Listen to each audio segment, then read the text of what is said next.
We are in a teaching series right now called Love Where You Live. Kind of in conjunction of Love Week coming up in a few weeks. And we wanted to take some time as a church family and really lean into that idea of what does it look like, what does it mean, and why does it even matter for us to love where we live? In a city like San Francisco, where so many people move here to take from San Francisco, this church moved here and started here over 10 years ago to give to San Francisco. And so if you're going to be a part of this church and call this your church home, we want to invite you to be a giver, not a taker. Because we believe generosity will always, always, always create a better future than greed ever will. And so as a church, we're committed, not just once a year during Love Week, but we want to be a 365-day-a-year generous church that is committed to the cause and value of loving where we live. And I think we have an incredible place that we get to call home here in San Francisco. Can I get an amen on that? San Francisco's amazing, and I love it. In fact, I want to create, we don't do this a lot, but I want to do it this week. I want to actually invite you to find a couple people around you, and for the next maybe couple minutes, I want you to share with one another these two questions. I want you to answer these two questions with one another. First is, what do you love about San Francisco? What do you love about San Francisco? And then I want you to share with one another, what do you find to be challenging about San Francisco? What do you love about San Francisco? And then what have you found to be sort of challenging about living in San Francisco? So I want you to find 2 or 3 people around you, people you did not come here with, even better, people you don't know, and connect with them. What do you love about San Francisco? And what is challenging about San Francisco? Ready, set, go. All right. We can bring it in. So I'm curious, what are some things you love about San Francisco? Talk to me. What are some things you love about San Francisco? Say it out loud. What we got? What is it? The weather. Come on, I came from Arizona. Hell on earth, all right? So San Francisco, I will take it. Weather. What are some other things we love about San Francisco? Nature. Parks, yes. Best parks ever in the city. Walkable city, yes. Opportunities, transportation. All right. Love it. People, I love it. Coffee, come on, somebody. Yeah, coffee. Yeah, anything else? Food, come on. Aren't we? It's so much good food here. So much good food. Golden State Warriors, come on. Nobody said it out loud. What kind of church is this? All right, so now what are some challenges about living in San Francisco? Talk to me. What are some Cost. Say it again. Raising a child in San Francisco, yes, can be challenging for sure. Cost, raising a child. What else? People leaving. Isn't that hard? That's definitely can be really difficult at times. Other challenges. What do we got? Inauthenticity. Okay, for sure. Okay, what else? Busyness. What is it? Lack of space. Yes. Anything else? He said it and you said it all at the same time. Hills. Yes, for sure. See, I love San Francisco, and there's a lot of reasons to love San Francisco. The food, the weather, the coffee, the sports teams that we have here, the diversity, right? Each neighborhood having a unique story. I love San Francisco, but San Francisco does not come without its challenges, right? To live here and to live here long term, you'll experience those challenges. There's some rough edges to the city that some are very obvious and glaring, and then some you experience the longer that you live here. And see, this series is really not just about acknowledging where we love San Francisco, but even more, it's about committing to being a part of the solution to the challenges that exist in San Francisco. Because you don't have to go very far or wait very long to hear somebody talk about the challenges that exist in San Francisco. And it's not that they're wrong. There are challenges. But what I'm more interested in is solutions. How about you? What I'm more interested in is being a part of the solution here in San Francisco and seeing this incredible city, this city that is shaping the future of the world. I want to see this city flourish. That's another thing I love about San Francisco. Isn't it awesome that we get to beta test sort of the new technology of the future? I mean, I think it's amazing how many people, when they see a Waymo right now, are taking out their cameras and taking pictures, and we got to experience it first. This is a city that is shaping the world. And if we're going to love where we live, it's because we see that it is our responsibility to shape a city that is shaping the world. That's what this series is about. And I want to talk a little bit today about what does it look like to love your neighborhood. I want to talk a little bit, what does it look like to love your neighborhood? And this is, not going to be a message necessarily where at the end you're like weeping because it was so moving or anything like. I don't think that's what this message is. But I really do think maybe today you will leave here with a new perspective on how to engage your neighborhood and show up in your neighborhood as Jesus might show up in your neighborhood, and to love your neighborhood as you love yourself.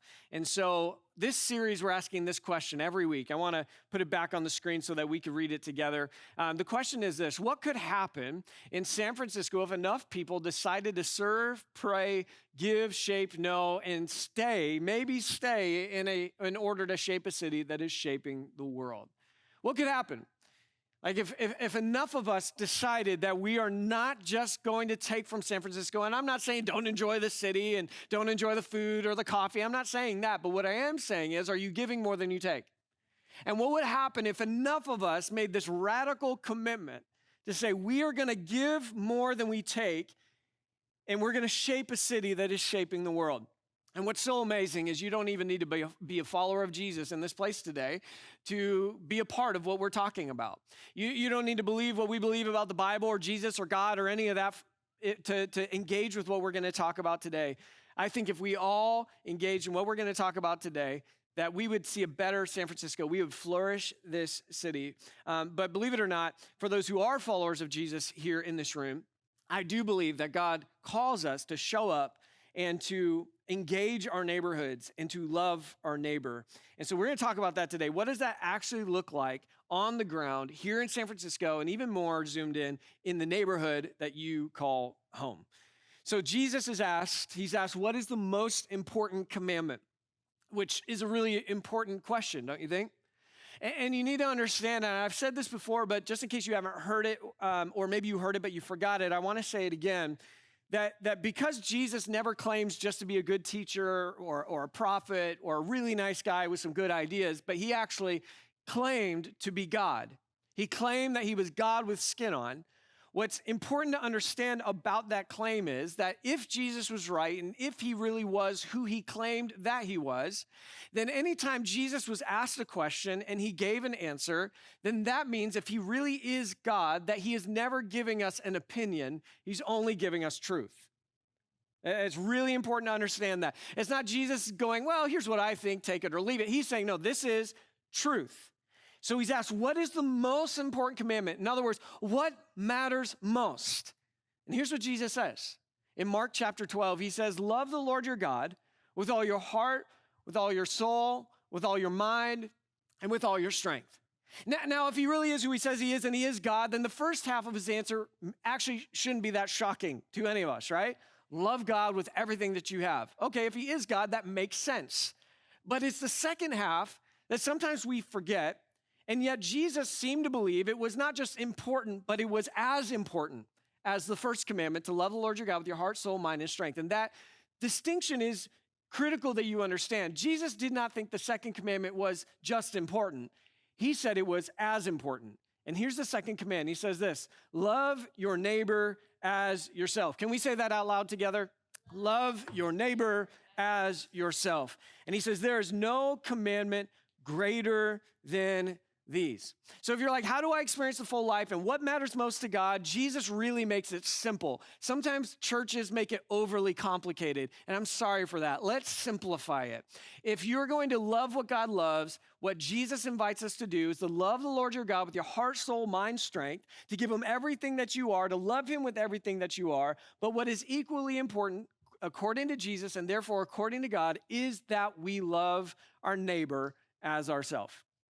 See, Jesus seems to believe that you cannot possibly say you love God while not loving your neighbor. Jesus says it doesn't work that way. You can't opt in for one and opt out of the other. That if you love your God, then you will love your neighbor. In fact, I would say the more you love God, the more you know God, the closer you walk to Jesus, the more you should actually, as a byproduct, love people around you, even the people that are difficult to love, sometimes especially the people who are difficult to love. You see, because what is discipleship? Discipleship is not just knowing information about God, but it is actually having a growing relationship with God. And in discipleship, it's not just about loving God, but it's about loving what God loves. And God loves people. Turn to the person next to you and say, God loves you so much. God loves you so much. Turn to the person next to you and say, even you, even you. God loves even you. See, if you're going to follow Jesus, if you say, I love God, then Jesus is like, that's so awesome. You got to love people too. You got to love people too. And you got to love your neighbor as yourself. And so the question I want to ask today is, what if we apply Jesus' invitation in Mark chapter 12 to our neighbor in the most literal possible sense? Like, what if we applied Mark chapter 12, not as just some general principle that we should strive for, but like, what if we actually brought it down into our lives and into the neighborhoods that we lived, to those that we live by, to those that live above us, below us, or on the sides of us, to the barista that we see every day in the coffee shop, to the homeless man or woman we walk by every day in our neighborhood, to the muni driver that we greet every day that we go to work or travel throughout the city. What if we took this literally and applied it to our neighbors and to our neighborhood that we live in? And so that's what I want to talk about today. What does that actually look like practiced on the ground? And I'm sure we could add more than I'm going to say today, but here's a few places to start. If you're taking notes, here's the first thing you might want to write down. How do we love our neighborhood as ourselves? The first is this: become a faithful presence in your neighborhood. How do you begin to love your neighbor and love your neighborhood as yourself? The first place to start is become a faithful presence in your neighborhood.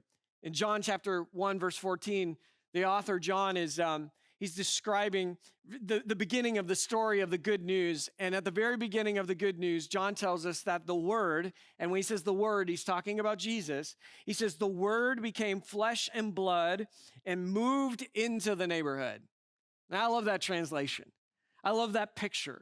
That John says God is not some distant or disconnected deity that sort of loves you at a distance. He doesn't send you his thoughts and prayers, but this God actually sent himself. He sent himself, and he packed up a U-Haul and he moved into the neighborhood. I love that image of God, a God who moves into the neighborhood. And we're told in 1 John chapter 4, verse 8, John tells us that God is love. And so if God is love, and if God showed up and moved into the neighborhood, then that should tell us that if we are going to mirror the love of God, then that means we got to be a people that show up as well. A people that are present in the neighborhoods that we live in, present in the lives of those that we live around. Have you noticed people over the last couple of years have loved talking about San Francisco on the news? Have you noticed the storylines and the things that they're saying about San Francisco? I don't know about you. I feel like I've been defending San Francisco a lot the last couple of years. Have you had people, they don't live here and they ask you, oh, how's it going in San Francisco? Or they're like, where do you live? Maybe you're on a business trip. You're like, where do you live? And you're at San Francisco. And they're like, oh, you poor thing. Are you okay? Are you making it? As if like we live in Gotham. Like it is absolutely insane how many times I've experienced it, and chances are you've experienced that as well. But have you also noticed that the people who are holding these narratives about San Francisco most often, if not all the time, are people who don't actually live in San Francisco? They're not actually people walking the streets of San Francisco, exploring the neighborhoods of San Francisco, or even really know San Francisco at all besides what they've heard on their favorite news channel. See, what I've found is that distance creates disconnection. The distance creates disconnection while presence creates passion. And there's something about when you actually are here and you're present in your neighborhood, you're not only loving your neighborhood, but you're giving back to your neighborhood. And you've been here not just 1 month, but maybe a year or 2 years or 3 years or more.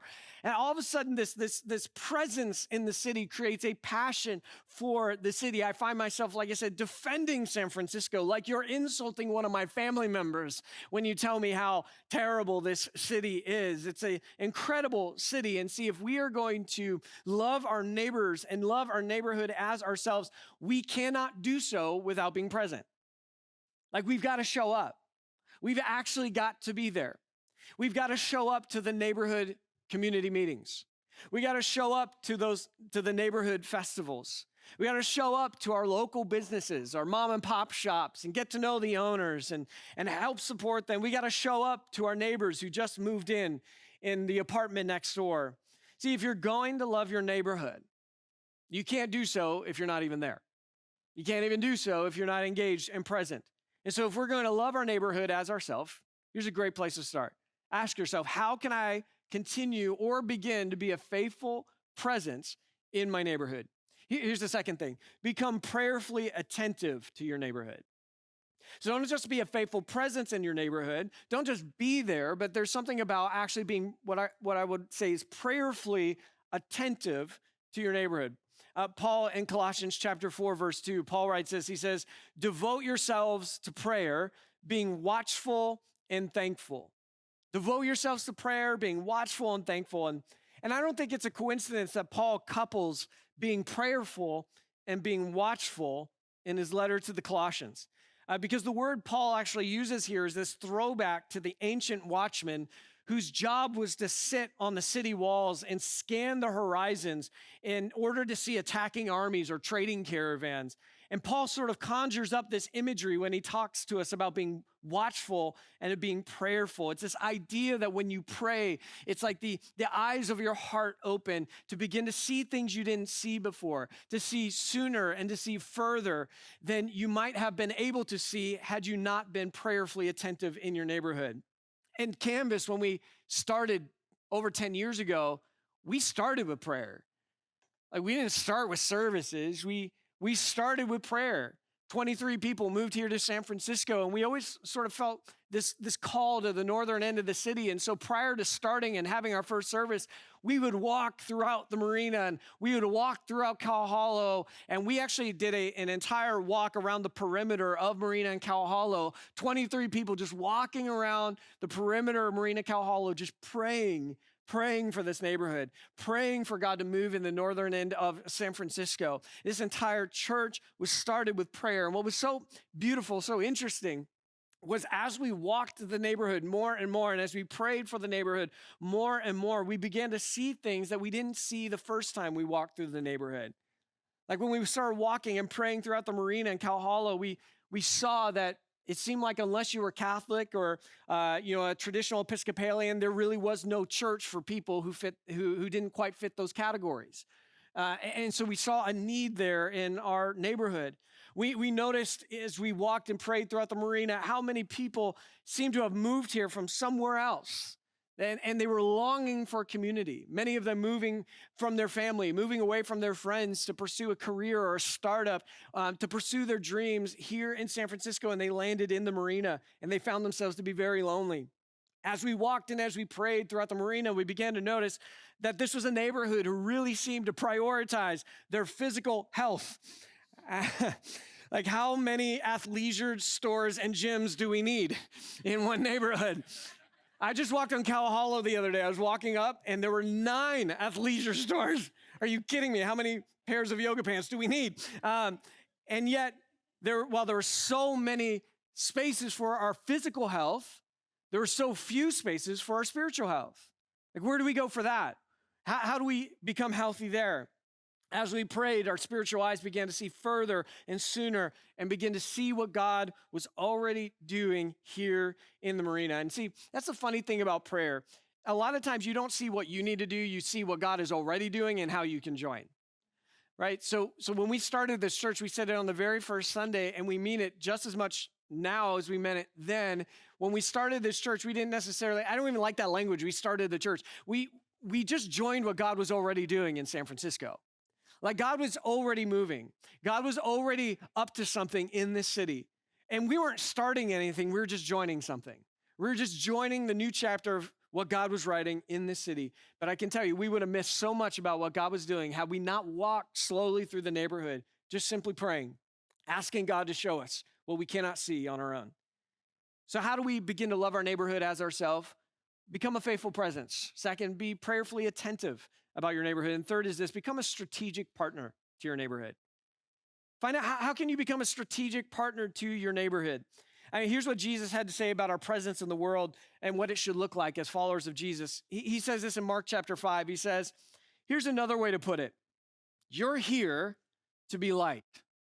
I wonder if we would have maybe add a little bit there. You're here in the Marina. You're here in Russian Hill. You're here in Pack Heights. You're here in the Mission. You're here in whatever neighborhood your here is. And Jesus says, you're there to be a light, bringing out the God colors in the world. Isn't that awesome? I love that. God is not a secret to be kept. We're going public with this, as public as a city on a hill. If I make you light bearers, you don't think I'm going to hide you under a bucket, do you? I'm putting you on a light stand. Now that I've put you there on a hilltop, on a light stand, shine. Keep open house. Be generous with your lives. By opening up to others, you'll prompt people to open up with God, this generous Father in heaven. See, what I take this to mean is that Jesus is telling us that God is not just interested in saving us, he is also interested in sending us. That when you say yes to Jesus, not only does he save you, but in that moment he sends you to be his light in the world, to bring out the God colors of our neighborhood, of our city, and wherever you may find yourself. And Jesus even seems to believe, it's kind of interesting, he seems to believe if we got this right, like if we saw ourselves as light bearers wherever we are, if we saw ourselves as agents of hope and change wherever we are, like maybe you can't do it everywhere, but you can do it where you are. Jesus seems to believe that when we live this way, it makes God more believable and accessible to those who are looking for God. I've said it before, but I've never met a person who's walked away from God because they just had a bad encounter with God. But I've had plenty of people who've walked away from God because they've had a bad encounter with people who say they follow God. And they have a bad encounter with people who claim to be followers of Jesus. And they assume, well, if God is anything like that person, then I don't want to have anything to do with that God. But God says, if we get this right, like if we're known for our love and if we're known for how we shine the light of God's grace and hope and mercy and justice wherever we are, then all of a sudden people will start looking at that and their hearts will be opening up to the grace of God. So what does it look like to build a strategic partnership in your neighborhood? Here's 3 questions, maybe to help you get started. If you're a note taker, you're going to want to write this down. 3 questions. What is good in your neighborhood that you can help make better? What is good in your neighborhood that's already there that you can help make better? Like you can help level it up a little bit. What is broken in your neighborhood that you can help fix? And if you're like, I don't know what's broken. Well, when you walk through your neighborhood, what do you see that makes you angry? What do you see that makes you want to slam your fist on the table? What is it that bothers you? What is broken in your neighborhood that you can fix? And what is missing in your neighborhood that you can help start? What is good in your neighborhood you can make better? What is broken in your neighborhood that you can help fix?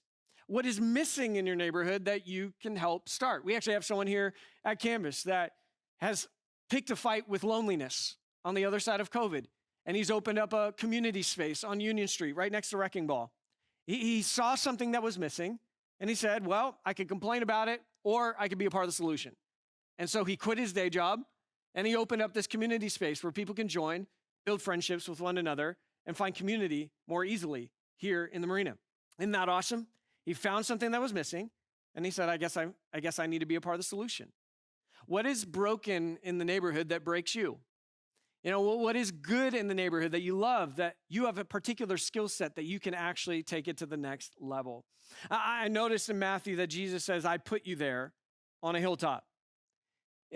This might sound like a little woo-woo or weird, but let me just put it out there. Like, what if you are in your neighborhood because God put you there? And have you ever thought about that? Have you ever thought, I am in the Marina because God has placed me in the Marina?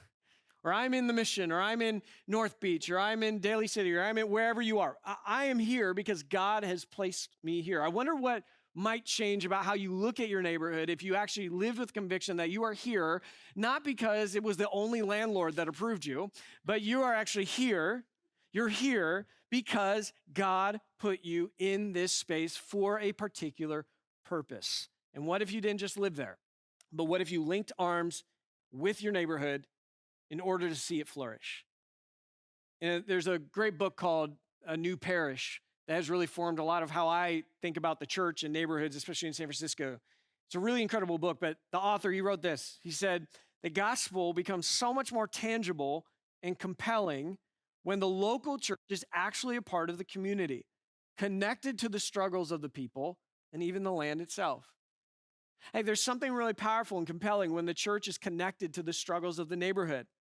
And by the way, this doesn't mean that we say, well, we're totally here to serve you. You got to come to us. No, like I think we're called to go to people. Go to people. Jesus moved into the neighborhood. It doesn't say that God waited for people to move into his neighborhood. He came to where we are, and we are called to do the same. So how can we love our neighborhood as ourselves? Be a faithful presence. Show up. Be prayerfully attentive. God, open the eyes of my heart to see what's going on in my neighborhood, see what bothers you, so that I can begin to be a part of the solution and then become a strategic partner to your neighborhood. What's broken that you can fix? What's good that you can make better? What's missing that you can start? Let me give you just 3 quick takeaways. This might be the shortest sermon in the history of sermons at Camas, by the way. But I want to give you 3 quick takeaways here. Something that you can start as soon as today. The first is this: how do we begin to love our neighborhood as ourselves? I would invite you to try this out this week. First is this: walk your neighborhood.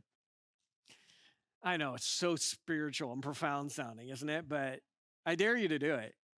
Walk your neighborhood. And let me add a little nuance to it. Walk your neighborhood slowly. How slow? Like a tourist, right? Just walk like you're a tourist, really slow. And let me add another layer of nuance, because some of us get really uncomfortable with being with ourselves and silence. Do it without listening to anything. No headphones, no listening to podcasts or music or anything. That walk slowly through your neighborhood with nothing distracting you, and see what God begins to show you. I've found that if you want to engage emotionally and physically, a lot of times you have to unplug digitally. So unplug digitally for a 10-minute walk, 15-minute walk, maybe a half hour. Walk around your neighborhood slowly and just look around, which is the second thing. Observe your neighborhood. Observe your neighbor. Write down what you see. What do you see in the stores? What do the stores tell you about what this neighborhood values? What do you overhear in conversations? Are you giving me permission to eavesdrop, Travis? Yes, I am. Do it. Eavesdrop. What do you hear? It's part of the reason I go to Chestnut on Friday nights. I just love hearing the conversations. It's like reality TV. But it also is really interesting because I hear what people are worried about, what they're excited about. I hear what they're thinking about politics right now, what they're thinking about San Francisco. It's very interesting. But you begin to get a gauge on what are the needs happening in our neighborhood. What do you see? Is it diverse? Is it not diverse? Is there a lot of homeless? Is there only a couple homeless? What opportunities exist to meet the needs of those in our neighborhood? Are there any nonprofits there? What's going on? Observe your neighborhood. Take note of what's going on in your neighborhood and understand the rhythms and storylines of your neighborhood. What I love about San Francisco is every neighborhood is a story, right? Like, and I think one of the reasons we tend to gravitate towards certain neighborhoods more than others is that our stories tend to align a little bit more. So what is the story of your neighborhood? And then last is this: pick one place to partner purposefully. Pick one place to partner purposefully. And what I mean by that is ask yourself, where can I become a regular? We said earlier, there's so many great coffee shops, and it's true. You could go to a new coffee shop every week and not try them all. So what if instead of going to a new coffee shop every week, you went to the same coffee shop every week? And you just began to get to know the people there. You became a regular. Like, I love doing this. I'm going to Motoring Coffee. This is not sponsored by Motoring Coffee, but I love it. Like, they open on Union Street, and the manager there used to be the manager at Wrecking Ball, and I really have a connection with that with him. His name's Jose. He's great. He's awesome. Go in there and just say, everyone say, hey, Jose, and he's gonna feel so popular. But be like, my pastor talked about you in this sermon. But I know Jose, and he's great. He's awesome. He knows us. He knows my daughter. Like, we have a good relationship. He knows like what I get most of the time when I come in there, and it's because I show up again and again and again and again. Like, how do you become a regular somewhere? Maybe it's not a coffee shop. Maybe it's a cafe. Or if you're a parent, I know we have so many amazing parks. It's awesome. Instead of maybe going to 10 different parks, what if you just committed to going to one? And you really just said, this is my park. Not in like a weird, creepy sort of way, but you're like, I'm investing here. I'm going to get to know the families who are here and a regular here.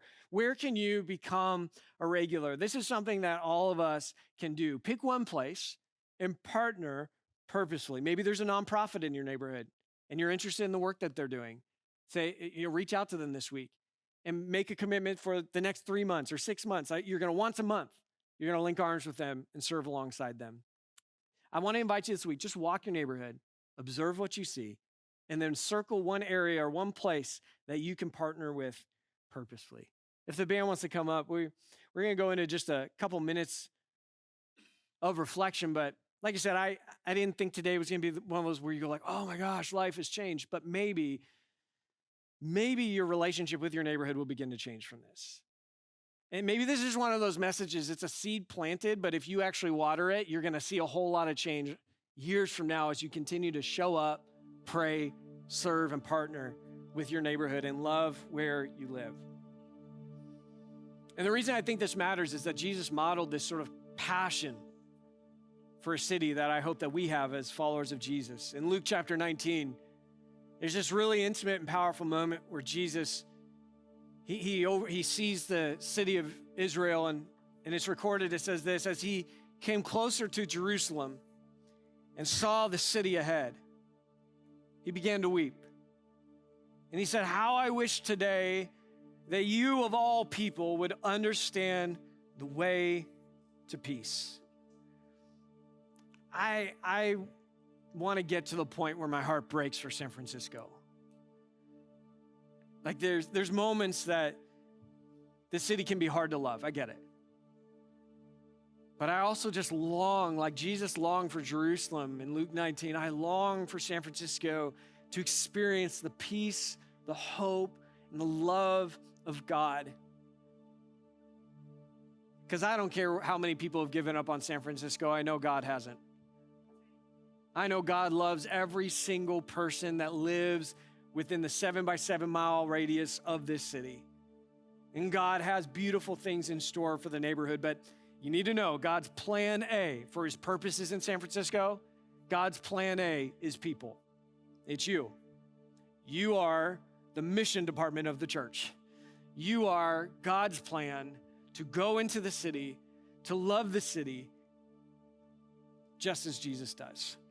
And as you do, I pray that your heart would break like Jesus did, that we would feel a deep love for this city, and we would believe that God has sent us here, that we are here in San Francisco now for a reason, not just to take, but as followers of Jesus, we are here to give, to flourish San Francisco, because the welfare of San Francisco is our welfare as well.